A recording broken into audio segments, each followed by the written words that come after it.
Alors utiliser la photosynthèse comme source d'énergie, c'est-à-dire du bois, de la paille, des huiles éventuellement, c'est en fait utiliser l'énergie solaire qui a permis de réaliser la photosynthèse. Donc c'est une façon d'utiliser l'énergie solaire qui est renouvelable. L'avantage de ça, c'est aussi par rapport à l'émission de CO2, que le CO2 que l'on va émettre en utilisant ces substances végétales, c'est du CO2 qui vient de l'atmosphère il y a très peu de temps. Et donc on n'augmente pas la quantité de CO2 dans l'atmosphère.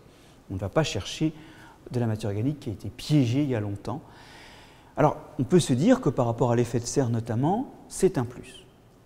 Utiliser la biomasse végétale, c'est quelque chose qui est vieux comme le monde. Je veux dire, on a brûlé du bois pour chauffer pendant des générations, on a utilisé des huiles végétales pour s'éclairer, et ça veut dire que l'utilisation, effectivement, de la photosynthèse comme source d'énergie, c'est très ancien.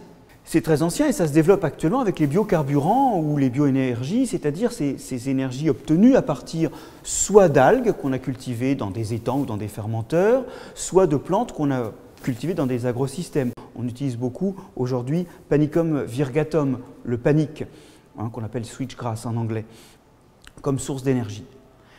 Il y a quand même ici quelque chose qui est problématique, c'est que quand on utilise des écosystèmes agricoles pour produire de la biomasse afin de faire de l'énergie, on soustrait ces surfaces à l'alimentation humaine, première chose. Deuxièmement, pour que ce soit rentable, il faut un certain nombre d'intrants, de l'eau, de l'azote et du phosphate. Et ça pose plusieurs problèmes. Déjà, cette eau est soustraite à l'utilisation humaine par ailleurs. Deuxièmement, le phosphate, on sait aujourd'hui qu'il est en quantité limitée dans les gisements miniers. Troisièmement, l'azote, il faut de l'énergie pour transformer l'azote atmosphérique en azote ammoniacal ou nitrique, qui est la forme d'engrais appliquée, donc il y a un coût énergétique. Mais il y a plus.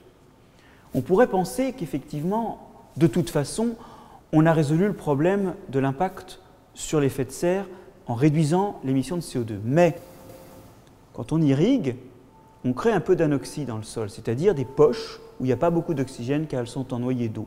Et là, les bactéries qui sont présentes ne peuvent plus respirer en utilisant l'oxygène.